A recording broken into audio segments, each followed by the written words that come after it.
Has your twin flame dynamic been experiencing karmic partners? If so, stay tuned because in today's Twin Flame Real Talk, I'm going to share with you how you can shed light on this karmic situation.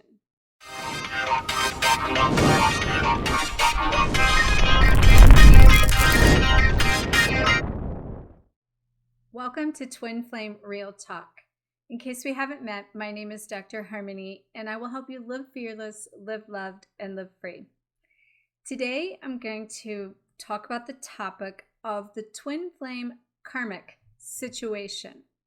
So let's first talk about what does Real Talk mean. Real Talk is a new segment that I am going to start at least for a certain amount of time, or a series, as I plug in some shorter videos and basically answer questions or suggestions as you, the audience, wants to hear. I had someone ask me, what can you explain or do a video on the karmic situation? So I felt like it was a hot enough topic that this karmic situation is what everybody is out to learn more about, and I want to redefine it in some retrospect in this video. But let's first talk about, before we get into the karmic situation, let's talk a little bit about what karma is and how it connects to our twin, how it connects to ourself, and then how that links to the karmic partner, which when we say the twin flame karmic situation, that's referring to the partner. So karma in itself is really bringing balance to the soul. It is about our soul's evolution for the lessons, the karmic debts we chose to learn, the karmic vows we took on to clear for the collective and to heal humanity. And in that, we then have our twin that comes into the mix of this, that creates a connection that's the magnetic dynamic between the two of you, that not only was the goal to bring balance within your individual self, but to bring harmony between and through the two of you. In that dynamic, or in that template, has a lot of energy shifting that creates what's called the karmic push-pull-purge, which most people talk about it as the runner-chaser. And that is a real magnetic connection through the vibration of your frequency and your twin's frequency of your soul. And when I say frequency, not the vibration has the same vibrational template, but the frequency you both operate from, your inner soul's frequency, comes from a different state of being based on the interference that you individually have. And that interference then is what creates that push-pull-purge in between the two of you, causing the connection to come in to align in such a way that either repels or attracts. And it can do a little bit of both dependent upon the situation. A lot of times, you basically have certain polarities between certain lessons that are between the two of you, that you come at it from a different side of the same lesson. Let's just use, for example, one wants to come out to be more soulful and express the self. This was a lot of my own dynamic. And the other one, wants to suppress. So one wants to express, one wants to suppress. And through the process of that creates a combination of this push and pull that creates balance between the two polarities, between your two aspects of yourselves and your attributes that you carry, between your alignment. And there's a lot of other things that could take a place in this. Could be your virtues, it could be your soul's or let's just say your personal values and things like that. Do basically anything that matches or doesn't match. And if they're coming into the same, even though twin flames, I should back up a second, they come into a lot of the same parallel of things. But when it comes to certain things that come through, certain things that come from the opposite spectrum of those things. But that's to bring the balance between you and them, not only together, but in doing so brings the inner balance within each of you. So karma in itself is really just about bringing balance to the soul. It's about being like allowing yourself to create the wholeness and the oneness from within that the soul signed up to experience, and also signed up to experience that through different partners or ascension partners or karmic partners, which in this particular video I would like to lose the labels and kind of keep it just a concept of that we're clearing the karma between you and yourself and the partners that are involved in this. And I'm teaching more on this whole twin flame ascension redefined. So think of this as a karmic partner redefined in some ways, because I'm going to share with you some things that you need to look at in this, that is maybe looking at it from a new way that you have in the past, or that maybe collectively we've done. So anything we do individually, if we can do it collectively, it will make a shift in everything. So basically remembering that no matter who it is that comes into your life, then they're coming into your life as the mirrored reflection of you. So when, for instance, let's use the karmic partner, and we'll call it that in this video because I want to really hit home what that means, and the karmic partner comes in basically being the mirrored image of the twin flame for what the lesson is that they need. And to keep in mind that the reason that karmic is coming in is because they're hitting in this polarity and the contrast of the lesson that your twin needs, and the opposite polarity for them to get the reflection that they can't get from you. Because for one, usually one carries the higher frequency than the other. So basically you can't be your karmic, or I'm sorry, your twin flame's mirrored reflection to hit some of the lower vibrational frequencies if you're in a high vibration. You're going to shine light on the things that basically make them feel things that's uncomfortable or pulls out their not worthiness or they're not good enough.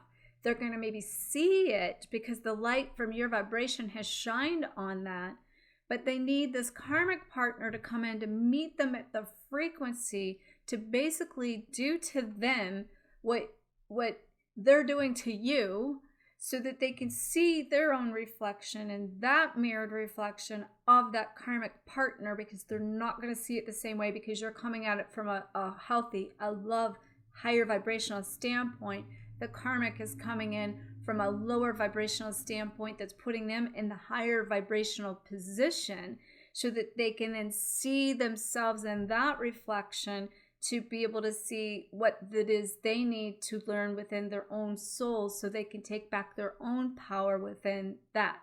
So one of the first things you need to do when you're looking at this karmic situation that your twin flame is in with another person is you need to realize that it's not a bad situation.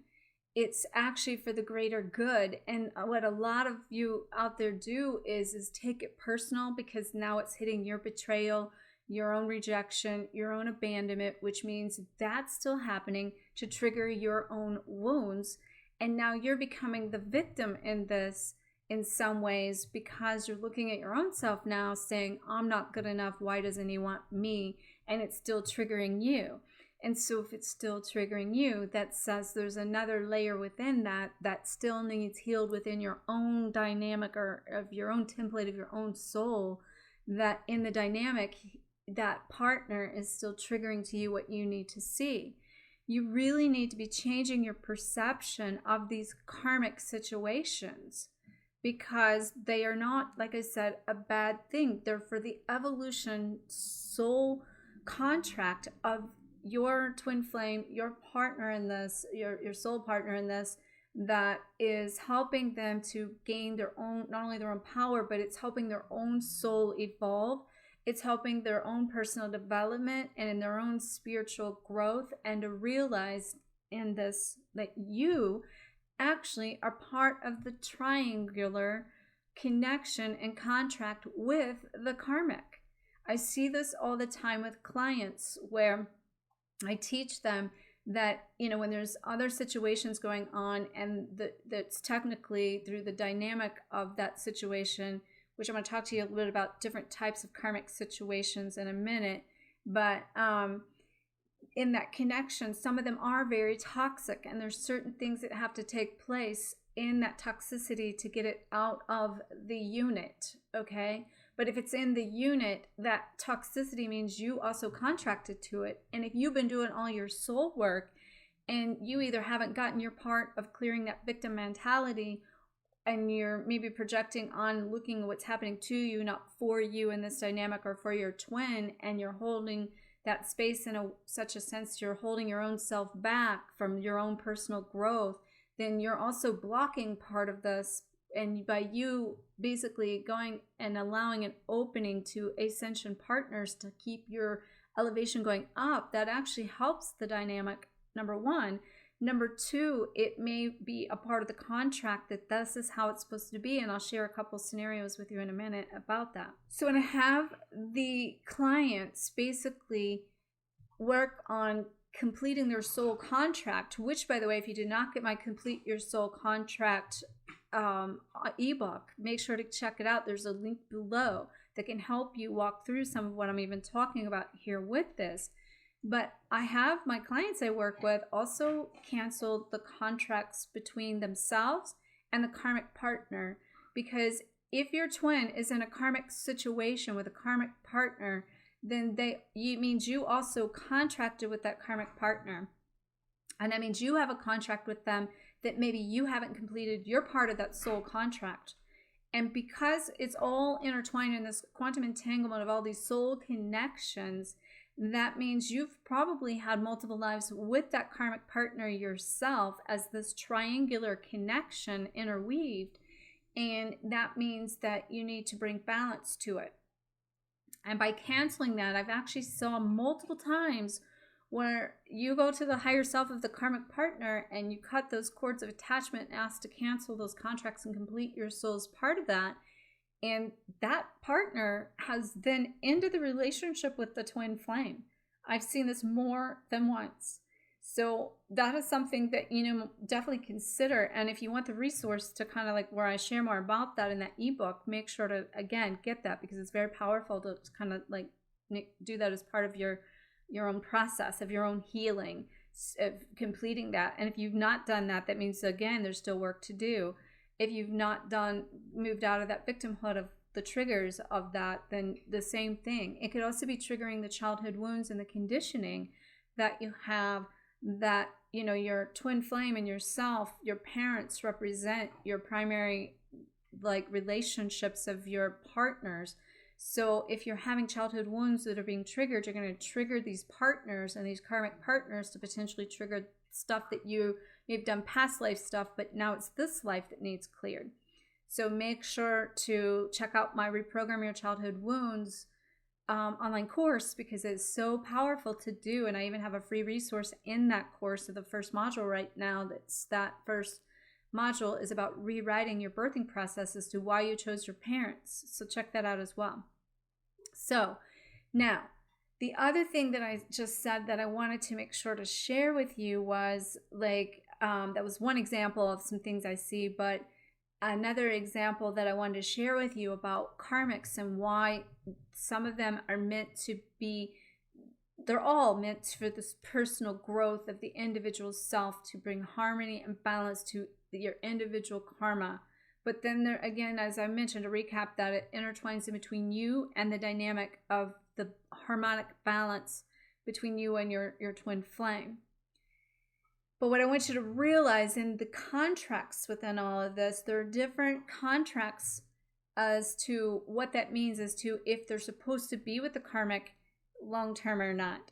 I actually know of twin flames I work with that are the karmic, so to speak, but they're very high vibrational people, and they are with their own partner to create a mission that's bigger than the twin flames could do together.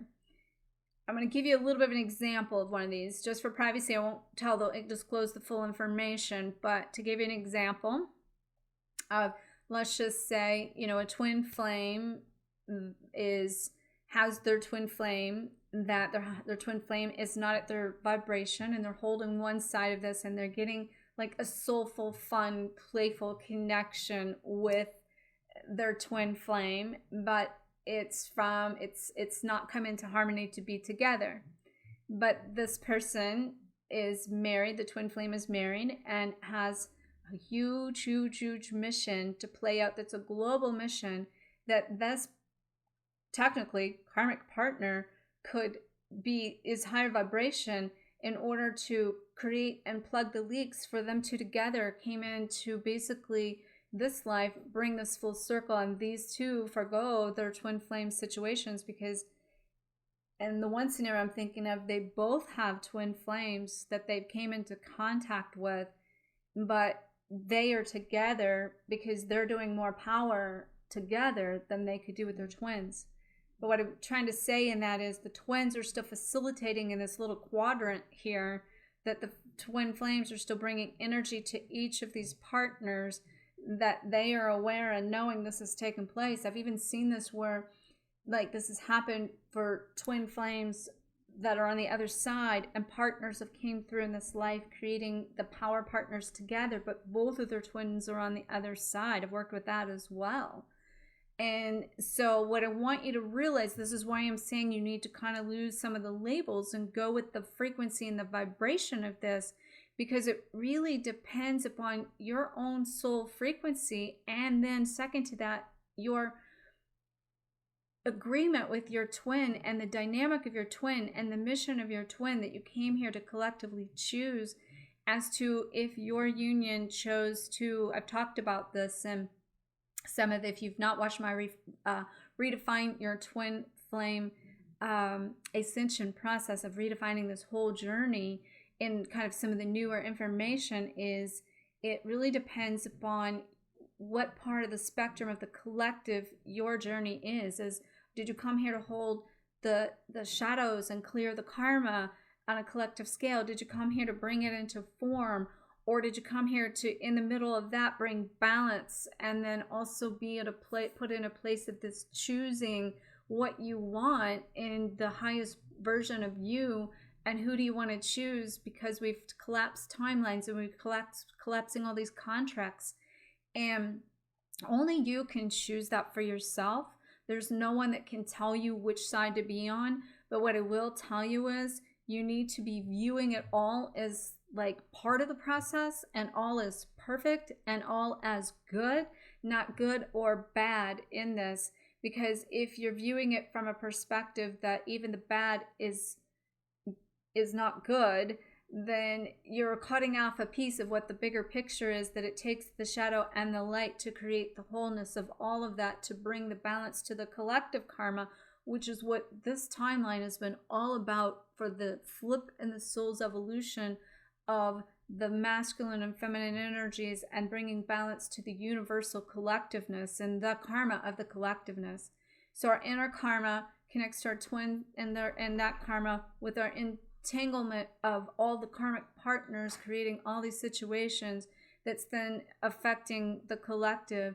And so it all plays in and out with the harmony and the inside out.